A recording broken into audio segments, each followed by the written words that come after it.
तो अवसर को नमस्ते प्रणाम। मैं आपका अपना ठाकुर प्रखर सिंह और रात के 10 बज चुके हैं और कहानी का जो सिलसिला है बदस्तूर जारी है। आपको याद होगा कि लगभग आज ही के दिन के आसपास एक घटना बहुत जोरों के साथ सुर्खियों में आई थी और उसको लेके बहुत जोरों से पूरे देश में प्रदर्शन हो रहा था। घटना थी आरजी कर मेडिकल कॉलेज में, जहाँ की एक ट्रेनी डॉक्टर के साथ दुष्कर्म किया गया और इतनी ब्रूटलिटी के साथ किया गया कि एक बार उस पूरे क्राइम सीन को अगर आप इमेजिन करें, उस लड़की के ऊपर जो कुछ गुजरी थी उन चंद घंटों के अंदर, तो कायदे से आपका कलेजा कांप जाए। गले की हड्डी का टूटना, नाखून का उखड़ जाना, उंगलियों का टूट जाना, कूल्हे की हड्डी का उखड़ जाना, मल्टीपल टाइम उसके साथ रेप होना, सर को पीछे लड़ाना, बुरी तरह मारना, पूरे शरीर पे इंजरी के निशान, जगह जगह काटने के निशान, यानी एक तमाम हैवानियत की चीज़ जो आप सोच सकते हैं उससे भी कहीं ज़्यादा चीज़ें उस डॉक्टर के साथ हुई थी। अब जब ये चीज़ हुई थी तो पूरे देश में एक उबाल था। तमाम लोग प्रोटेस्ट कर रहे थे, तमाम लोग धरना दे रहे थे।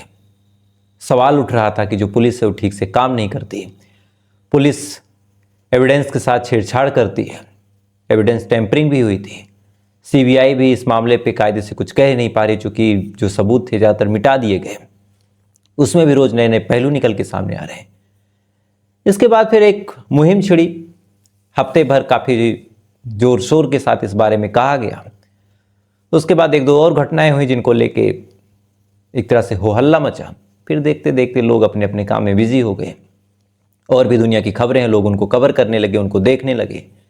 फिर ओलंपिक, पैरा ओलंपिक, इन तमाम चीज़ों में फिर तमाम चीज़ें आदमी भूल गया कि कैसे उस डॉक्टर के साथ क्या हुआ, क्या इंसाफ मिला, क्या नहीं मिला, और नहीं मिला तो पुलिस वालों की क्या गलती थी। कुछ दिन तक हमने ब्लेम किया, उसके बाद फिर बात आई गई हो गई। और यही हमारी आदत कहीं ना कहीं ऐसी और घटनाओं को अंजाम देने पे लोगों को उकसाती है, खासकर ऐसे हवानों को। अब ऐसा क्यों कह रहा हूँ, एक कहानी आपको सुनाता हूँ। और ये कहानी इस पूरी घटना की जो भुक्तभोगी है, जो 20 साल की लड़की इस पूरी घटना का शिकार हुई है, उसी की जुबानी आपको सुनाऊंगा। और उसके बाद आप खुद डिसाइड कीजिएगा कि कहीं ना कहीं हमारी गलती है या फिर किसकी गलती है। कहानी उत्तर प्रदेश के अयोध्या की है। अयोध्या में एक जगह लगती है रुनाही थाना। इसी रुनाही थाने में एक लड़की रहा करती थी। 19-20 साल इसकी उम्र, बीए थर्ड ईयर में पढ़ा करती थी। गरीब परिवार की एक दलित लड़की, पैसे थे नहीं, पढ़ने लिखने में थोड़ा सा अच्छी थी, तो सोच रही थी कि कुछ कर लूँ, एक आध डिग्री ले लूँ तो शादी बढ़िया हो जाएगी। अगर शादी बढ़िया हो गई तो कम से कम आगे की ज़िंदगी अच्छी गुजरेगी। इसी वजह से वो पढ़ने की शौकीन और घर परिवार वालों की मदद भी करना चाह रही थी। लेकिन अब मदद करने के लिए क्या करे, उसके पास कोई पैसा नहीं था, कुछ खास स्किल भी नहीं थी। तो फिर उसने फैसला किया कि काम करती हूँ, राम मंदिर परिसर में मैं साफ सफाई का काम करूँगी, वहाँ पे झाड़ू पोछा लगाऊंगी, ठीक ठाक पैसे मिलेंगे, एक अच्छा काम होगा, यानी इस दुनिया का भी इंतजाम, ऊपर की दुनिया का भी इंतजाम। इन तमाम ख्यालों के साथ वो राम मंदिर में सेवा देने के लिए जाती है। अक्सर वहीं पे रह जाती, कभी घर पे आती, कभी वहाँ रहती। इस 20 साल की लड़की की यही ज़िंदगी थी। इसी दौरान लगभग 4 साल पहले की बात है, यानी साल 2020, जब ये लड़की 16 साल की थी। इस दौरान इसकी मुलाकात एक लड़के से होती है, शहादतगंज के रहने वाले वंश चौधरी से। 4 साल पहले उससे मुलाकात हुई। मुलाकात धीरे धीरे दोस्ती में बदली, दोस्ती आगे बढ़ी, दोनों के बीच प्यार भी हो गया। अब ये लड़की बेहद खुश, चूँकि एक नौकरी मिल गई जिसे इसकी सख्त ज़रूरत थी। स्कूल में इसका बीए भी बढ़िया चल रहा था। इधर एक बॉयफ्रेंड मिला जो बेहद प्यार करने वाला था। वंश भी इसका काफ़ी ख्याल रखता है, इसे ठीक ठाक तरीके से बात करता है, हर संभव कोशिश करता है कि जो इसकी गर्लफ्रेंड है वो खुश रहे, कोई दिक्कत ना हो, कोई परेशानी ना हो। वक्त के साथ साथ दोनों एक दूसरे के काफ़ी करीब आने लगे। इन तमाम चीज़ों के दौरान भी कभी इन दोनों के बीच ज़्यादा मुलाकात हुई नहीं, क्योंकि वंश भी लगभग उसी उम्र का था, लड़की भी उसी उम्र की थी। अब एक लोकल जगह, वहाँ पे अगर ऐसे मिलें तो लोग तरह तरह की बातें करते हैं। इस वजह से बातचीत तक इन दोनों का रिश्ता सीमित रहा और इससे ज़्यादा कुछ इन दोनों के बीच न ज़्यादा मुलाकात, न ज़्यादा लॉन्ग ड्राइव, न कुछ। वक्त आगे बढ़ता रहा। साल 2020 से एक कहानी जो प्यार मोहब्बत के नाम पे शुरू हुई थी, मुकम्मल होते होते साल 2024 तक प्यार को परवान चढ़ा चुकी थी। एक दूसरे पे इतना भरोसा, एक दूसरे पे इतना अकीदा कि अगर कोई दिन को रात कह दे तो सामने वाला मान लेता कि भाई अगर ये बोल रहा है तो रात ही होगी, हो सकता है मेरी आंखें धोखा दे। वक्त आगे बढ़ा, साल 2024 आ गया। साल 2024 में अचानक से इस लड़की के पास वंश फोन करता है, और 6 तारीख की बात है, 6 अगस्त। 6 अगस्त को वंश फोन करता है और कहता है कि आओ। लड़की पूछती है कहाँ? उस पर वंश बताता है कि लॉन्ग ड्राइव पे चलते हैं। अब एक गरीब परिवार की लड़की लॉन्ग ड्राइव के नाम पे सुनती है, सुनने के बाद थोड़ा खुश होती है, फिर पूछती है कि कहाँ आना है। उसके बाद जगह बताता है वंश। लड़की जाती है, उसके बाद वंश और वो लड़की घंटों तक घूमते हैं। घूमने के बाद एक दूसरे से बातचीत करते हैं, एक दूसरे के साथ प्यार भरे वक्त गुजारते हैं, आगे की ज़िंदगी के बारे में डिस्कस करते हैं। लेकिन इन तमाम वक्त के दौरान ना ही कुछ ऐसी आपत्तिजनक चीज़ें हुई, ना ही एक दूसरे को इन्होंने टच करने की कोशिश की, ना ही वंश कुछ बदतमीजी करने की कोशिश की। तो लड़की को भी बड़ा अच्छा लगा कि यार कितना अच्छा मेरा बॉयफ्रेंड है। आज के टाइम पे लोग जहाँ फिजिकल रिलेशन की बात करते हैं वहीं 4 साल हो गया, मेरा बॉयफ्रेंड मुझे इन सब चीज़ों से दूर रख रहा है। तो लड़की भी खुश थी। दोनों एक दूसरे से मिलते हैं, मिलने के बाद वापस आ जाते हैं। वापस आने के बाद फिर 10 दिन गुजरते हैं। 10 दिन गुजरने के बाद 16 अगस्त को फिर से कहता है वंश कि आओ। अब लड़की चूंकि एक बार गई थी, बिना किसी दिक्कत के वापस आ गई, तो फिर से चली जाती है। इस दौरान उसके साथ यानी वंश के साथ 2 लोग थे, एक विनय, एक शारिक। ये दोनों लोग मिलते हैं। मिलने के बाद लड़की से कहते हैं कि चलो। लड़की कहती कि कहाँ? कहते हैं कि बैठो, तुम्हें क्या दिक्कत है? लड़की भी कहती कि हाँ ठीक है चलो। इसके बाद ये तीनों लोग मिलकर उसे अंगूरी बाग स्थित एक गेस्ट हाउस है, गोकुल गेस्ट हाउस, वहां लेके जाते हैं। अब गेस्ट हाउस में लेके जाते हैं। शुरुआत में लड़की को थोड़ा अजीब लगा, उसने विरोध किया। जब विरोध किया तो इन तीनों ने उसके ऊपर काबू करने की कोशिश की, उसके ऊपर अटैक किया। इस दौरान उस लड़की के सर पे चोट लग जाती है, लड़की बेहोश हो जाती है। जब बेहोश होती है, चंद घंटे बाद जब उसे होश आता है, तब उसके शरीर में भयानक दर्द था, और दर्द ऐसा कि मानो उसके साथ कुछ गलत हुआ है। और यहीं से लड़की को लग गया कि उसके साथ तीनों ने रेप किया है, यानी वंश जो बॉयफ्रेंड था, जो विनय बॉयफ्रेंड का दोस्त, और सारिक।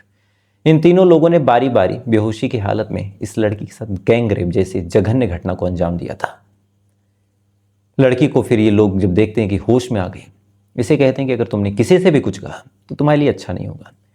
इतना कहने के बाद इस लड़की को वापस छोड़ते हैं। छोड़ने के बाद फिर थोड़ी देर बाद कहते हैं कि वापस आओ। लड़की मना करती है।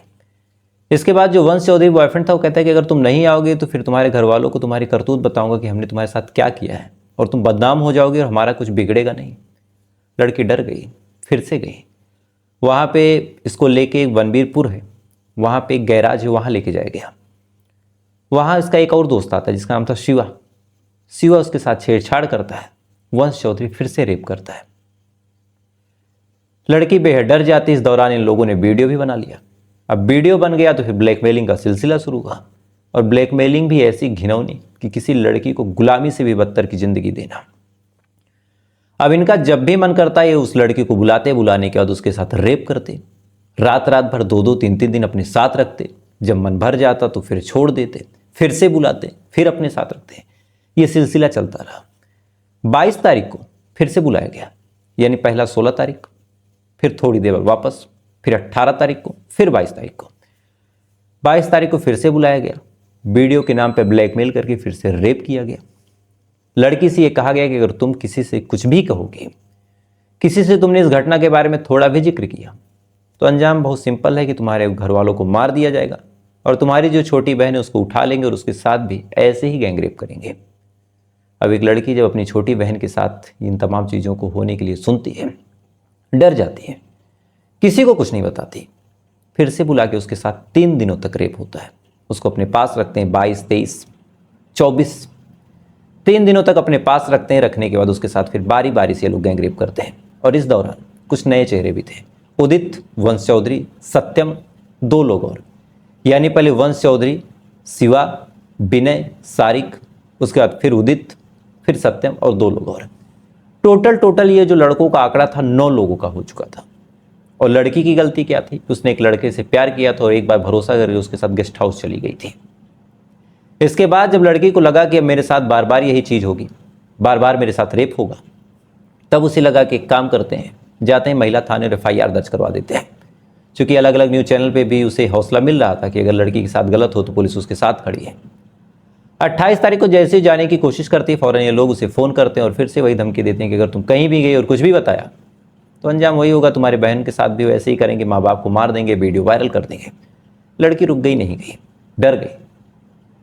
3 दिनों तक लगातार वो सोचती रही कि क्या करूं, जाऊं या ना जाऊं, अंजाम क्या होगा, जाऊंगी तो क्या पुलिस मेरा साथ देगी।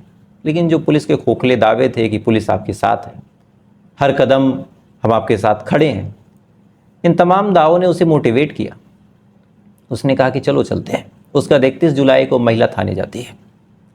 जाने के बाद कंप्लेन दर्ज करवाती है। पुलिस वाले उससे कहते हैं कि अच्छा ठीक है, हमने तुम्हारी कंप्लेन लिख ली, तुम जाओ, अब तुम्हारी जब जरूरत होगी हम तुम्हें फ़ोन करके बुला लेंगे। लड़की समझ ही नहीं पा रही कि भाई मैंने कंप्लेन दर्ज करवाई तो ऐसे कैसे। बहरहाल वो चली गई। 31 तारीख बीत गई, 1 बीत गए, 2 तारीख बीत गई।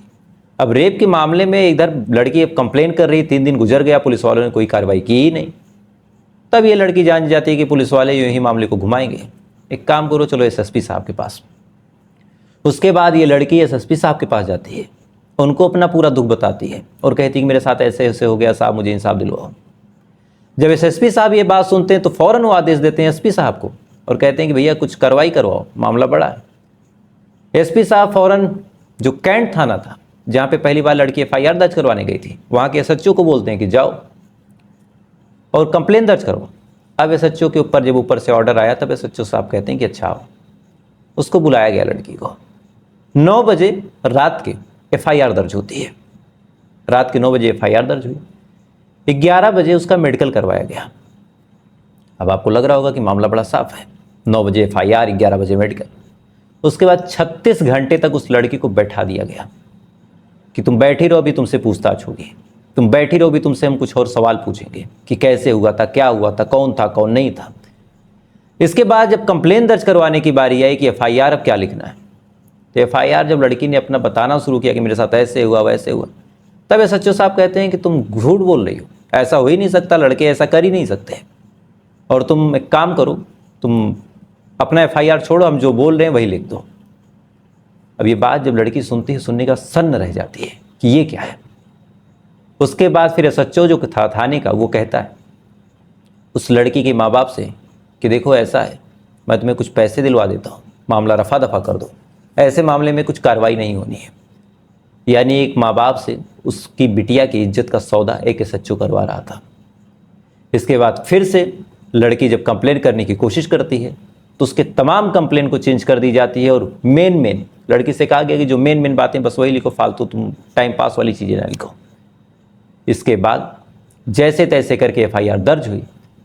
दर्ज करने के साथ पुलिस ने जो शर्त रखी, वो शर्त भी आप सुन के थोड़ा सा अजीब आपको महसूस होगा। पहली शर्त थी कि लड़की जो है घर पे बैठे, कहीं बाहर नहीं जाना है, किसी से ज़्यादा मिलना नहीं है, मीडिया से दूर रहना है।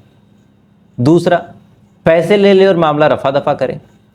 तीसरा, एफआईआर और कंप्लेन वही होगी जो पुलिस वाले चाहेंगे, यानी चाहें तो 376 लिखाएं, नहीं तो मामूली छेड़छाड़ लिखा दें, नहीं तो जो मन वो लिखा दें। इन तमाम शर्तों के साथ उस महिला को, उस 20 साल की लड़की को बार बार पुलिस थाने नचाया गया। उससे कहा गया कि तुम समझौता कर लो। उसके मामले को ठंडे बस्ते तक में डाल दिया गया। लेकिन धीरे धीरे जब ये मामला सर्कुलेट हुआ, एक कान से दूसरे कान, दूसरे कान से तीसरे कान, मामला फिर मीडिया में पहुंचा। आज तक और यूपी तक की टीम ने जब इंटरव्यू लिया, उसके बाद ये वीडियो सोशल मीडिया पे वायरल हुआ। पॉलिटिक्स इसमें इन्वॉल्व हुई। जो विपक्षी सरकार थी, जो पहले की सरकार थी, उसने जब तंज कसना शुरू किया, तब पुलिस वालों के भी हाथ पांव फूले। उन्होंने फिर कहा कि अब हम गिरफ्तारी करेंगे। उसके बाद 9 में से 5 को गिरफ्तार किया गया। एक कोर्ट में सरेंडर करने के लिए एप्लीकेशन डाल चुका है। बहुत जल्द उम्मीद है कि वो सरेंडर कर देगा और फिर देखते हैं क्या होता है।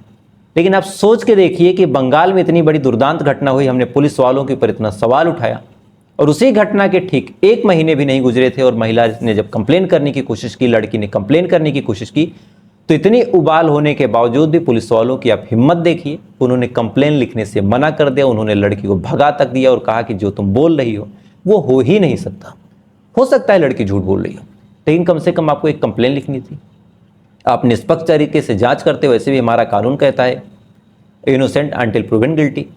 तो जब तक कोर्ट से कोई गिल्टी प्रूफ नहीं होता तो वो इनोसेंट ही था, तो उसमें आपको इतना परेशान होने की आवश्यकता नहीं थी। लेकिन एक लड़की जिसके साथ 9 लोगों ने बार बार गैंगरेप किया, उसका वीडियो बनाया, उसके घर वालों को धमकी दी, वो लोग खुलेआम घूमते रहे, लड़की कंप्लेन करने गई, कोई कार्रवाई नहीं हुई, कोई सुनवाई नहीं हुई। 31 तारीख से लेके आज 15 तारीख है और अभी चंद दिन पहले पता चला कि हाँ कुछ लोग गिरफ्तार हुए हैं, जबकि मामला ओपन एंड शट था, कोई भागा भी नहीं था, कोई फरार भी नहीं था। खैर, ये पुलिस का हाल है और हम लोग सोचते हैं कि अब इस घटना के बाद शायद पुलिस वाले चौकन्ने हो जाएं या फिर इस घटना के बाद हम लोग चौकन्ने हो जाएं, क्योंकि हम लोग की कमी भी है कि घटना के जैसे कुछ दिन गुजरते हैं हम लोग उस घटना को भूल के छोटी छोटी चीज़ों पे बिजी हो जाते हैं, हम छोटी छोटी चीज़ों के पीछे परेशान हो जाते हैं और फिर यहीं से ऐसे दरिंदों को हिम्मत मिलती है। इन दरिंदों की हिम्मत को भी आप देखिए कि एक टाइम ऐसा था कुछ दिन पहले ही, जब 16 तारीख को रेप की पहली घटना को अंजाम दिया गया, उससे चंद दिन पहले ही जो आरजीकर मेडिकल कॉलेज वाली घटना थी उसको लेके पूरे देश में उबाल था। लेकिन एक तरफ देश उबल रहा था, एक तरफ दरिंदे अपनी दरिंदगी में लगे हुए थे और ऐसा कई जगह हो रहा था, कभी उत्तराखंड में, कभी नैनीताल में, कभी उत्तर प्रदेश में, कभी कहीं और, कभी कहीं और ये सिलसिला यूं ही चलता रहता है। तो क्या हमारी कानून व्यवस्था खराब है? क्या हमारे पुलिस वाले खराब हैं या फिर हम लोग खराब हैं? क्या खराब है? अब ये सवाल मेरा आपसे है। आप अपनी राय जरूर रखिएगा और साथ ही ऐसी कहानियों के लिए अगर आप चाहें तो मुझे फॉलो करके यूट्यूब पे सब्सक्राइब करके रख सकते हैं। डेली ऐसी देश दुनिया की नई नई घटनाओं के साथ मैं आपके सामने आता रहता हूँ। तो आपसे कल फिर मुलाकात होगी किसी दूसरी सच्ची कहानी के साथ। तब तक अच्छे रहिए, खुश रहिए, अपना ख्याल रखिए, अपने देश का ख्याल रखिए। जय हिंद, वंदे मातरम।